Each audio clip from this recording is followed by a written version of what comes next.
আসসালামু আলাইকুম। আমি এখন বর্তমানে ঢাকা জাতীয় ঈদগাহ ময়দানের সামনে দাঁড়িয়ে আছি। সকাল থেকে কিন্তু আজ গুড়ি গুড়ি বৃষ্টি হচ্ছে, তার মধ্যে যাই হোক আলহামদুলিল্লাহ সুন্দর মতো আমরা ঈদের নামাজ সুন্দর মতো আদায় করতে পেরেছি। তার জন্য আল্লাহ লাখ লাখ শুক্রিয়া। আর এখানে কিন্তু দেশের প্রথম শ্রেণীর কর্মকর্তা কর্মচারী এমপি মন্ত্রীরা কিন্তু এই ঈদগাহ ময়দানে ঈদের নামাজ আদায় করে থাকেন। আমি এই ঈদগাহ ময়দান এবং আরও অন্যান্য কিছু বিষয় নিয়ে সুন্দর একটি প্রতিবেদন আপনাদের সামনে উপস্থাপন করব। আশা করি আপনাদের ভালো লাগবে। স্বাধীনতার ঘোষক মরহুম প্রেসিডেন্ট জিয়াউর রহমানের জন্য দোয়া করেছি, আমার বাবা মার জন্য দোয়া করেছি, আমাদের তারেক রহমান এবং আমাদের লক্ষ্মীপুরের গর্ব শহীদুদ্দিন চৌধুরী আনি দেশের জন্য পানি সম্পদ মন্ত্রীর দায়িত্ব পালন করেছেন, উনি দেশের জন্য কাজ করেছেন, এই জন্য ওনার জন্য দোয়া করেছি। আল্লাহ পাক যেন এই দেশকে সন্ত্রাস মুক্ত নৈরাজ্য মুক্ত করে, যে আশাবাদ ব্যক্ত করেই আমি আমার আলোচনা এখানে শেষ করছি। আসসালামু আলাইকুম রহমতুল্লাহ। এই হচ্ছে ঢাকা জাতীয় ঈদগাহ ময়দানের গেট। আর গেটের সামনে কিন্তু রয়েছে পানির ফোয়ারা এবং অনেকেই কিন্তু ভিডিও করতেছে, কারণ এখানে পরিবেশটা কিন্তু দেখার মতো, যে কারণে সবাই কিন্তু ভিডিও করতে যার যার মন মতো ছবি তুলতেছে। আর এখন বর্তমানে গাড়ি তো ছেড়ে দিচ্ছে, যে কারণে করা সম্ভব হচ্ছে না। তারপর আমি যতটুকু পারি দেখানোর চেষ্টা করছি, আর ভেতরের দৃশ্য আমি আপনাদেরকে দেখানোর চেষ্টা করব। ওকে, এই হচ্ছে মেন গেট। এটা হচ্ছে জাতীয় প্রেস ক্লাবের সামনের যে গেটটা, এটা হচ্ছে মেন গেট এবং এছাড়া আরও অন্যান্য গেটও আছে ঈদগাহ ময়দানে ঢোকার। তবে এটাই হচ্ছে মেন গেট, জাতীয় প্রেস ক্লাবের সামনে এই গেটটা। আর এইটা জামাতটি অনুষ্ঠিত হয় কোর্টের ভিতরে, ঠিক আছে? কোর্টের ভিতরে বিশাল মাঠের মধ্যে এই ঈদের জামাত কিন্তু এই জায়গায় অনুষ্ঠিত হয়, ঠিক আছে? নিরাপত্তার সাদরে ঢাকা থাকে, কারণ এখানে প্রথম শ্রেণীর কর্মকর্তারা এই ঈদগাহ ময়দানে ঈদের জামাত আদায় করে থাকে। যাই হোক, আমি ভেতরের দৃশ্যগুলো দেখানোর চেষ্টা করবো। এই হচ্ছে বাহিরের দৃশ্য, অনেক কিন্তু বিভিন্ন জায়গা থেকে আসছে, ছবি তুলতে।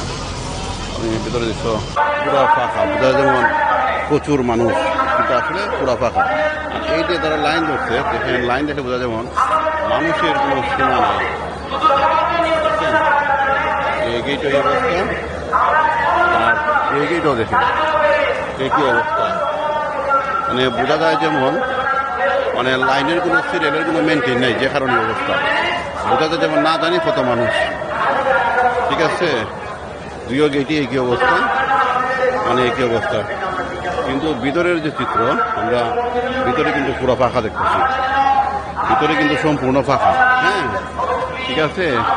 তাদের কিতাব বোঝা যায় মানে আসলে মানুষের কোনো কিছুই নাই, ঠিক আছে? অনেক জায়গা নিয়ে কিন্তু ফাঁকা, কিন্তু এই যে সিরিয়াল মেনটেন, লাইন মেনটেন, আর মানে পুলিশ তারা নির্দিদায় এই যে দাঁড়িয়ে দিচ্ছে, মানে তারা যে একটা ভূমিকা রাখতো, অথবা লাঠি দিয়ে 2-4টা বাড়ি দিত, এই ধরনের কোনো মানে কিতাব নাই। কারণ তারা, আমি প্রশ্ন করলাম, তারা বলতেছে লাঠি যদি বাড়ি দিতে আমরা বাড়ি দিব, মানে এই ধরনের কিতাব, যে কারণে এই হচ্ছে অবস্থা। ভিতরে ফাঁকা, কিন্তু এই তারা গন্ডগোল, মানে পুরা তারা, এই হচ্ছে অবস্থা। ঠিক আছে, আমি ভিতরে যাচ্ছি, ভিতরটা দেখানোর চেষ্টা করতেছি।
বাংলাদেশের মাননীয় প্রধান বিচারপতি প্রজাতন্ত্রী বাংলাদেশ সরকারের মাননীয় মন্ত্রী এবং মন্ত্রীবর্গ, বিভিন্ন বিচারপতিগণ, সম্মানিত সচিববৃন্দ, সামরিক ও বেসামরিক বিভিন্ন পর্যায়ের সম্মানিত কর্মকর্তাবৃন্দ এবং সর্বস্তরের সম্মানিত মুসলিমবৃন্দ,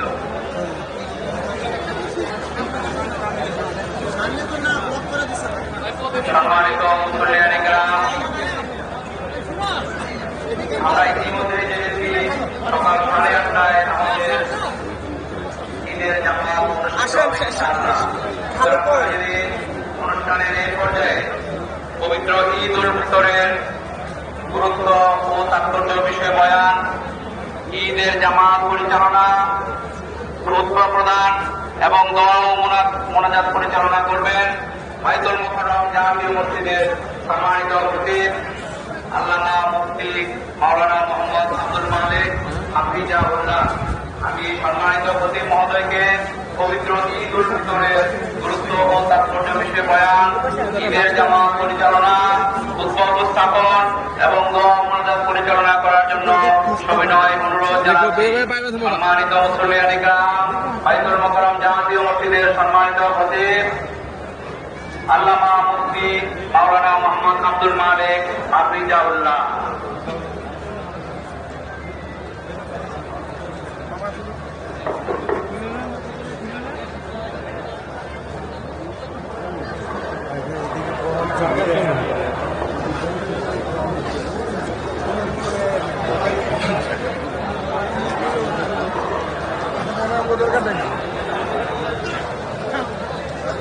السلام عليكم ورحمة الله.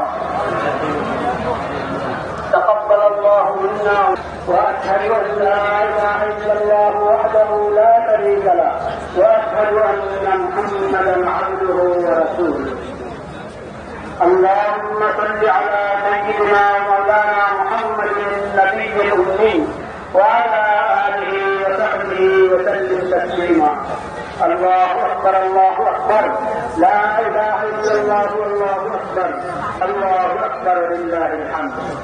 রমজানের পরে হলো ঈদ উল ফিতর। দেখেন, রমজানটা হলো কোরআন কারীমের শুকরিয়া।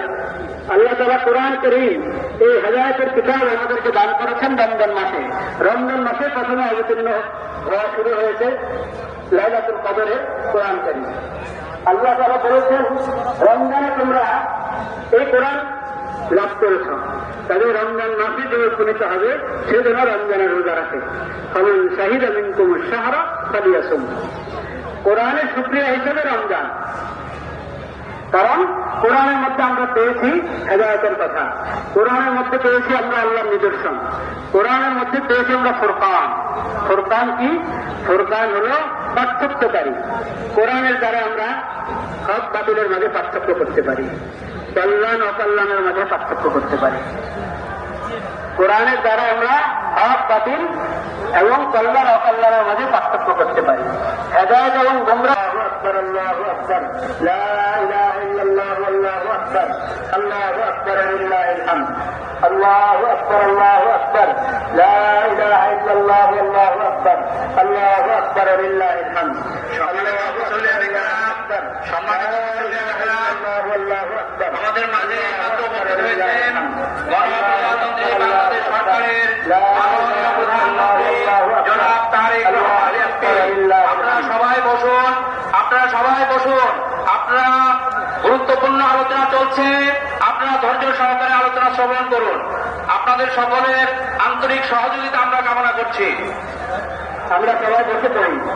আল্লাহু আকবার আল্লাহু আকবার লা ইলাহা ইল্লাল্লাহ আল্লাহু আকবার আল্লাহু আকবার লিল্লাহিল হামদ। আমি বলছিলাম যে এই যে রমজানের মুবারক, রমজানের সিয়াম যে আল্লাহ তাআলা ফরজ করেছেন, এটা হলো কোরআন কারীমের নিয়ামতের শুকরিয়া হিসেবে, যে হেদায়েতের এই কিতাব আল্লাহ তাআলা আমাদেরকে এই মাসে দান করেছেন, তাহলে এই মাসে তোমরা এই নিয়ামতের শুকরিয়া হিসেবে রোজা রাখো। কেন?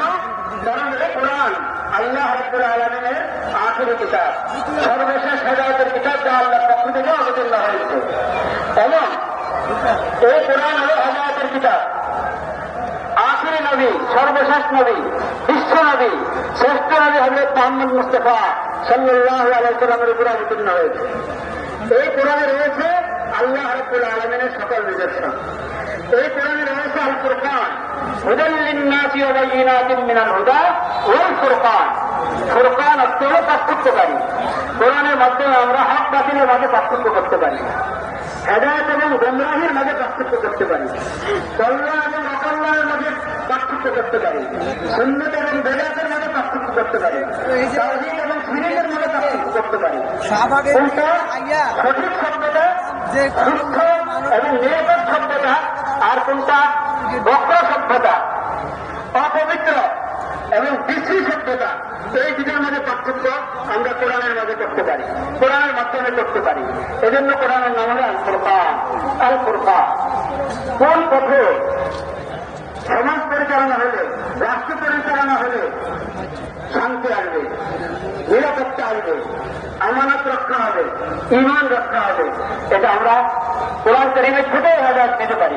সেজন্য আল্লাহ বলেছেন, কোরআনের এই নিয়ামত যেহেতু তোমরা রমজানে দান করেছ, পেয়েছ, লাভ করেছ, তবে তোমরা রমজানে রোজা রাখো।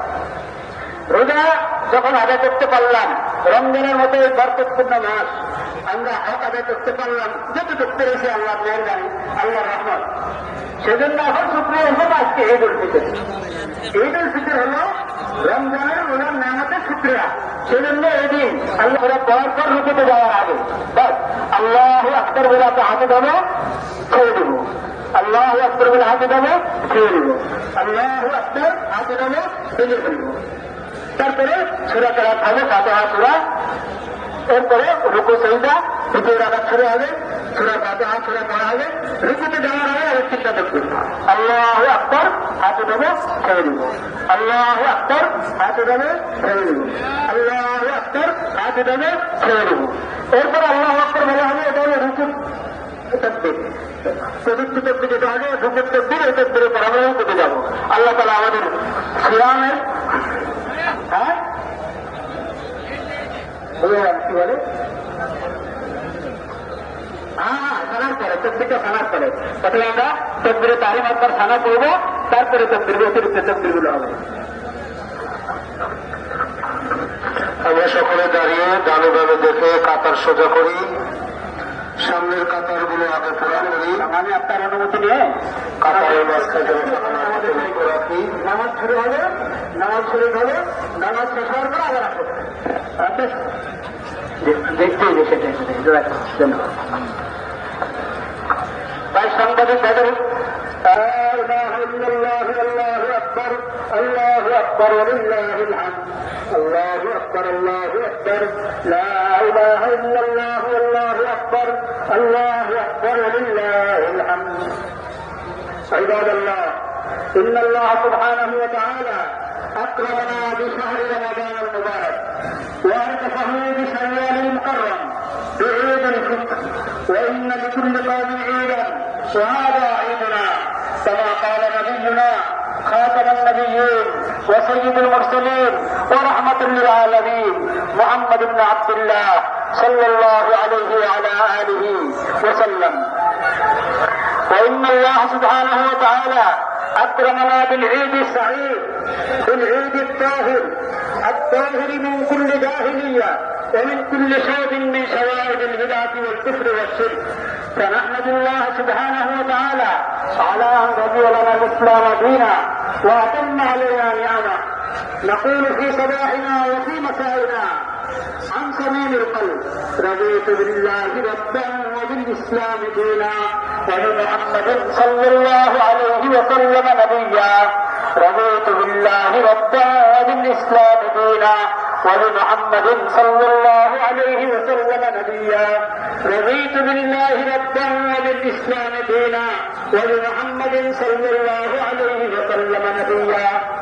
قال النبي صلى الله عليه وسلم: من قال إذا أصبح 3 مرات ومن قال إذا أمسى 3 مرات هذه الدعوة، هذا الدعاء وهذه الكلمة المباركة، هذه الكلمات المباركة من قالها صباحا ومساء يقول النبي صلى الله عليه وسلم: كان حقا على الله أن يرضيه يوم القيامة. فأبشروا بهذه الفضيلة يا عباد الله الله أكبر الله أكبر لا إله إلا الله الله أكبر الله أكبر ولله الحمد. واعلموا أن النبي صلى الله عليه وسلم فرض زكاة الفطر طهرة للصائم من اللغو والرفث وطعمة للمساكين. وعن ابن عمر رضي الله عنهما أن النبي صلى الله عليه وسلم أمر بزكاة الفطر قبل خروج الناس إلى الصلاة. روى هذا الحديث الإمام البخاري في صحيحه. الله أكبر الله أكبر لا إله إلا الله والله أكبر الله أكبر لله الحمد. أعوذ بالله من الشيطان الرجيم. ولتكملوا العدة ولتكبروا الله على ما هداكم ولعلكم تشكرون. بارك الله لنا ولكم في القرآن العظيم ونفعنا بالآيات منه والذكر الحكيم. أقول قولي هذا وأستغفر الله لي ولكم ولسائر المسلمين فاستغفروه إنه هو الغفور الرحيم. وهذه صلاتكم وهذه هي الخطبة المسنونة التي كل ما فيها أحاديث عن النبي صلى الله عليه وسلم وآيات من الكتاب الحكيم. فتعلموا يا عباد الله فتعلموا معالم دينكم وشعائر الإسلام وعلموها أولادكم وأبنائكم. الله أكبر الله أكبر لا إله إلا الله والله أكبر الله أكبر لله الحمد. الله أكبر الله أكبر لا إله إلا الله والله أكبر الله أكبر لله الحمد. الله أكبر الله أكبر لا إله إلا الله والله أكبر الله أكبر لله الحمد.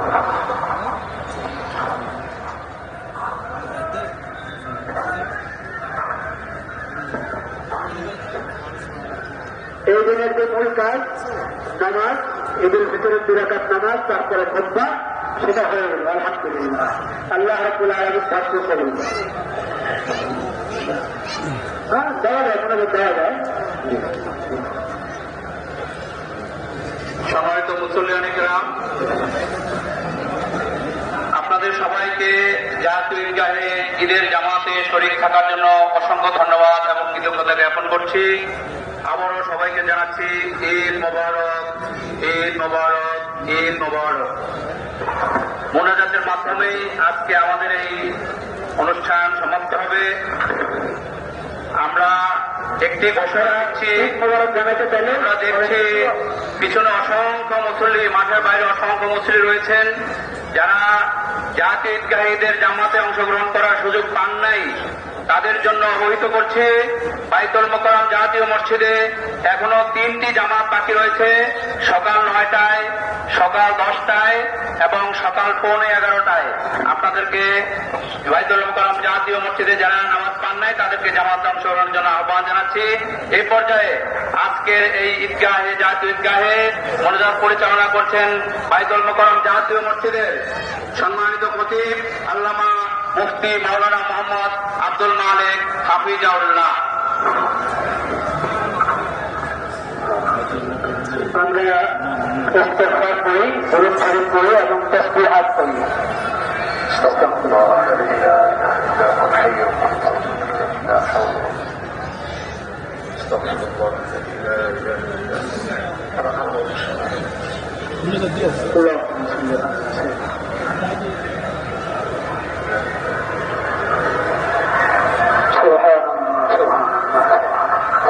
صل على سيدنا ونبينا واشهد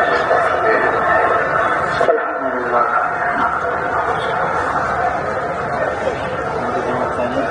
اللهم اغفر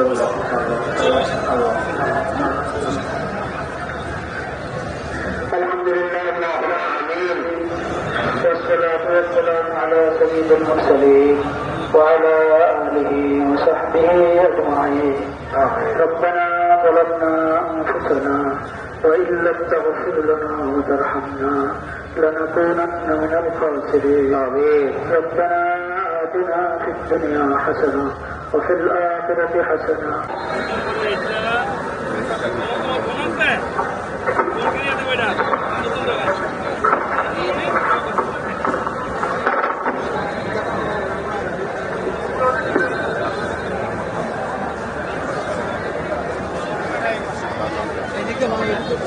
دليل منتبه شيء صامت না এই পারে গেলে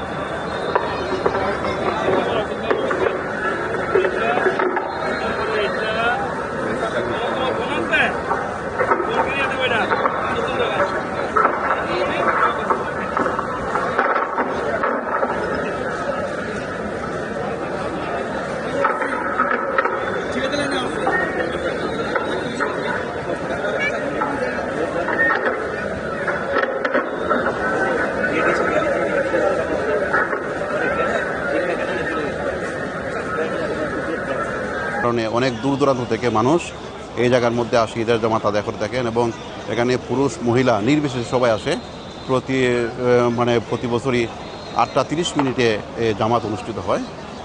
আমি কিন্তু এখন বর্তমানে মানুষ ফাঁকা হয়েছে, যে কারণে আমি ভিডিও দিতে চাচ্ছি। কারণ হচ্ছে আগে কিন্তু মাইকের আওয়াজ ছিল প্রচুর, যে কারণে আমার কথা বোঝা যাবে না, যে কারণে আমি কিন্তু ভিডিওতে কোনো কথা বলি না, অন্যান্য ভিডিও যেগুলো আছে। কারণ হচ্ছে মাইকের আওয়াজের কারণে কিন্তু বোঝা যাবে না, যে কারণে আমি এটা ফোনেতে আমি এখন দেখাইতেছি আপনাদেরকে। এই যে দেখেন, এটা কিন্তু এই যে প্যান্ডেলগুলা সাজানো হয়, এটা প্রায় 1 মাস ধরে কিন্তু এই বাসগুলা বাঁধা হয় এবং ফ্যান লাইট প্রচুর। যদি বৃষ্টি আসতো আজকে তাহলেও কিন্তু কোনো সমস্যা হতো না, কারণ এটা কিন্তু টিন দিয়ে, এই যে ছাউনিগুলো আছে এই ছাউনিগুলো কিন্তু টিন দিয়ে সুন্দর